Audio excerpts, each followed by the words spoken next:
So when we say you are in samsara, we are saying you are on a treadmill type of life. You're getting all the exercise, but you're not going anywhere. Samsara is treadmill.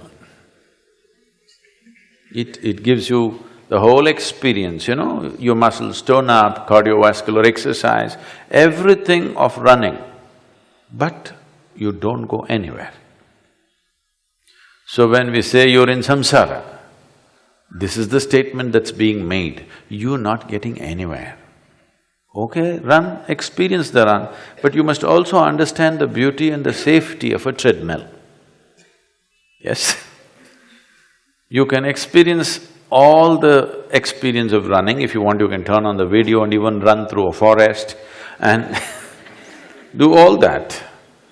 But as you can do this, actually some people I've seen in some homes, they've done it, it's like all three walls of the exercise room are screens and they have the experience of forest, running, tigers come, elephants come, they're running through everything, petting the tigers like this. See, just look at the safety of it, because no, I want you to get this, this is the nature of your life.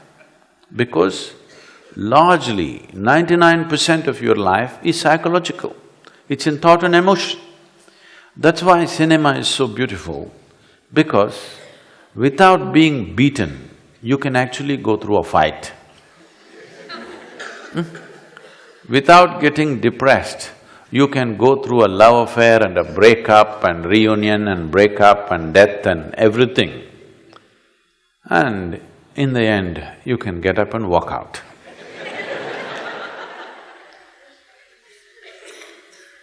Because largely, for most human beings, 99% of their life is happening only as a psychological drama. When the same drama is extended outside, it is even better. And your own psychological drama is being directed by a lousy director.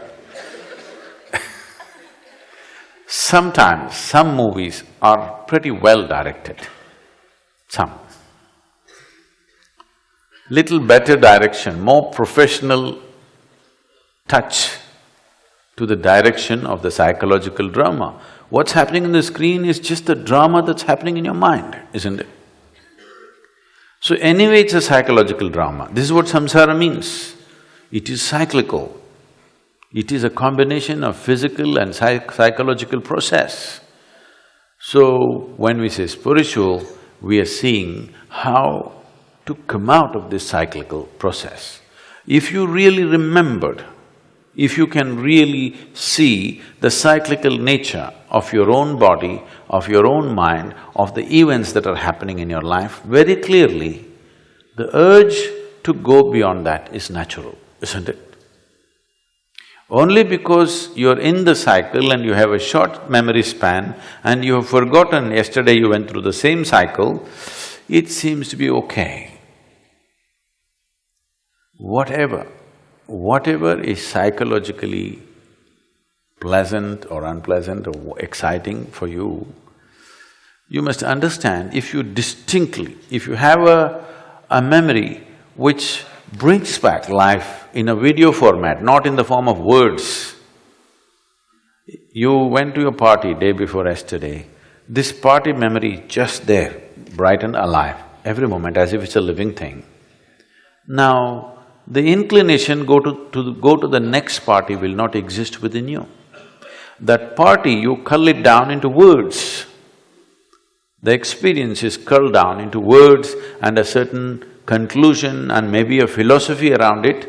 Now it'll keep you in samsara. Every day you have to go to the same place. Every day same stupid things. You drink the same things, you eat the same things, the same conversations. Whole life it'll keep you engaged because you're culling down experiences into ideas. You're culling down experiences into conclusions and concepts, so these things will keep you going.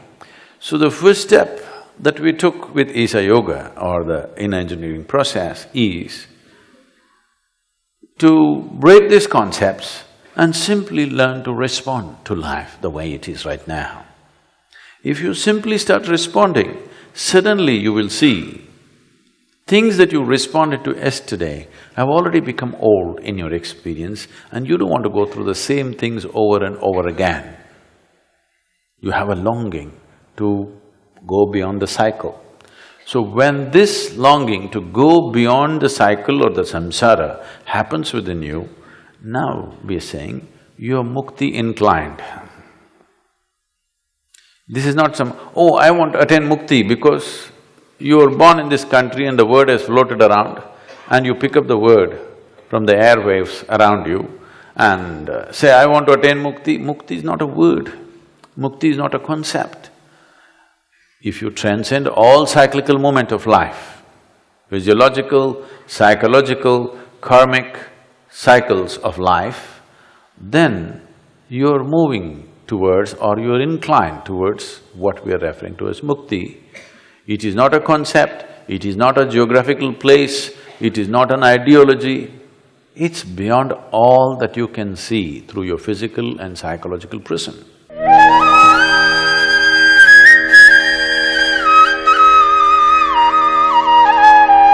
Itself, as we go right now, it's very different from person to person. It once happened.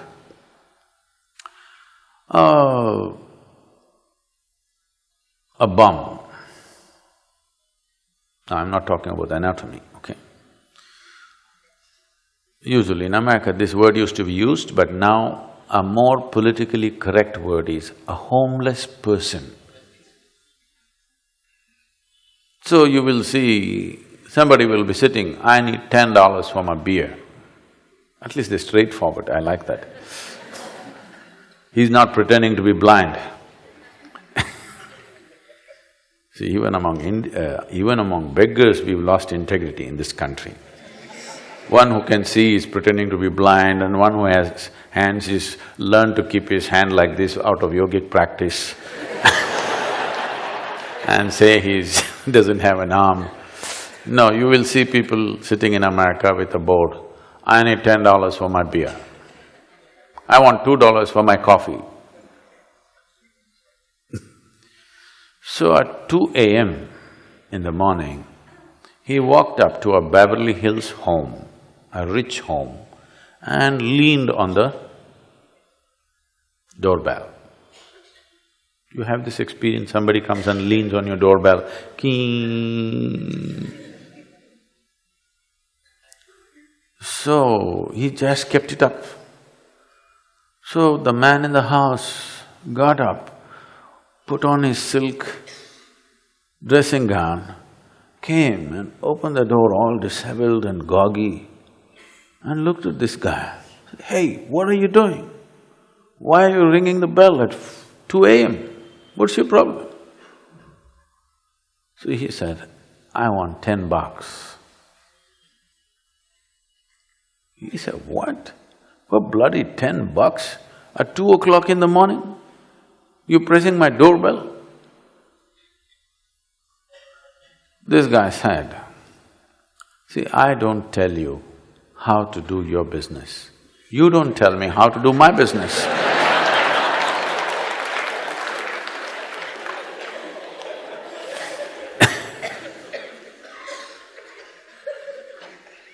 So it depends, what's your business?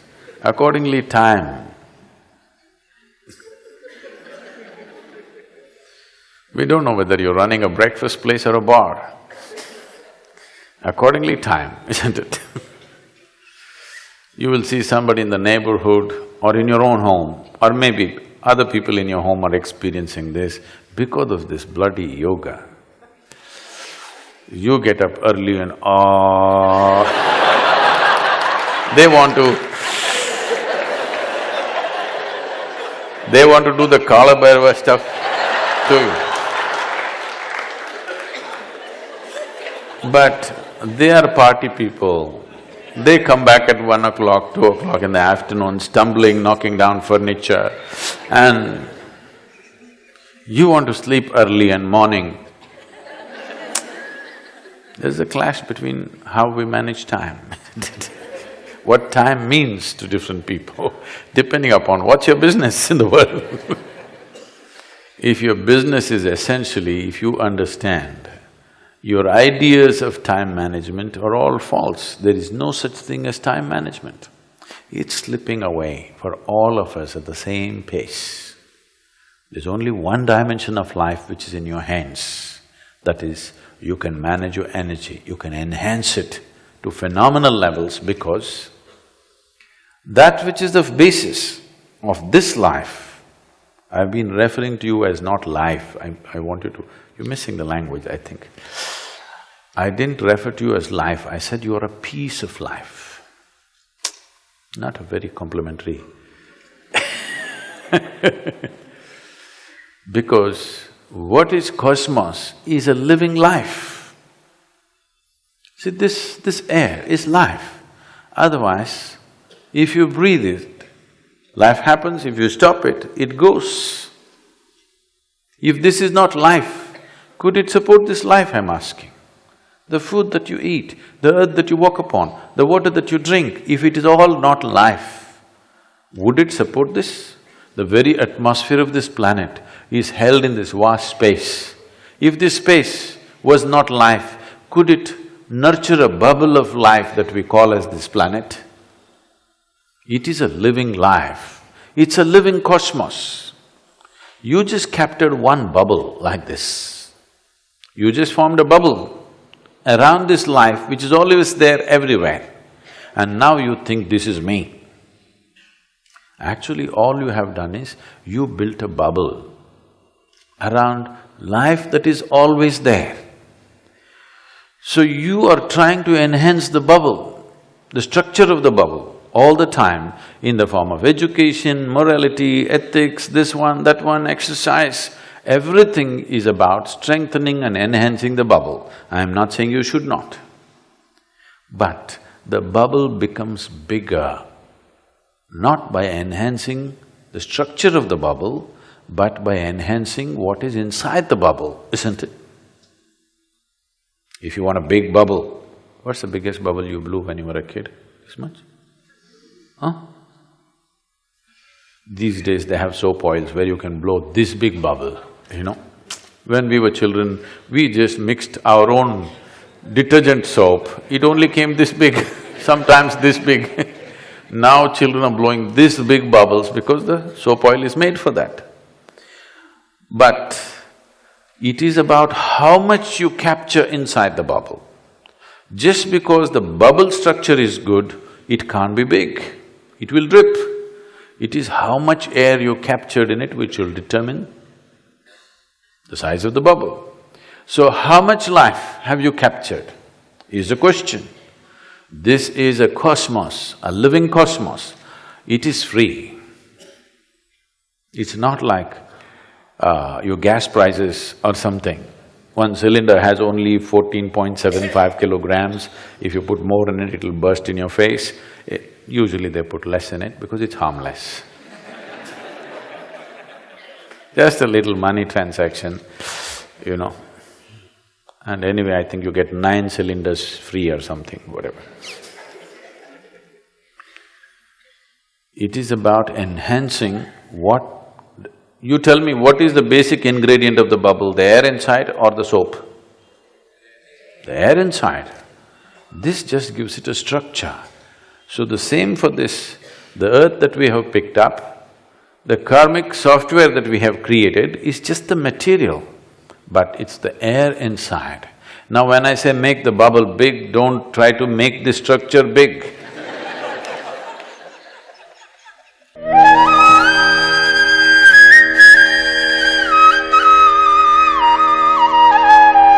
You know, the LPG is a good example. If you release the LPG gas, what is in one cylinder can occupy this hall. But it's… with how much pressure it's put inside, that much volume it takes. The same, with how much intensity are you packed with life, that much cosmos it will take. If you really pack it, you can pack the whole cosmos into this. When the Saptarishis asked Adiyogi, what is the nature of this cosmos. Where does it begin? Where does it end? How big is it? How vast is it? He just laughed and said, I can pack your whole cosmos into a mustard seed.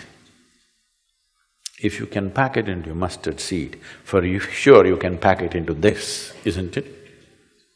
You can contain everything here, depending upon your packing efficiency. So what you're trying to do in the morning is increase your packing efficiency so that if you sit here in the same body, what happens in somebody else's experience and what happens in your experience is phenomenally different because you are more intensely packed with life. Guru Govind do khade kaake lagu paay balihari Guru apni जिन गोविंद दियो बता।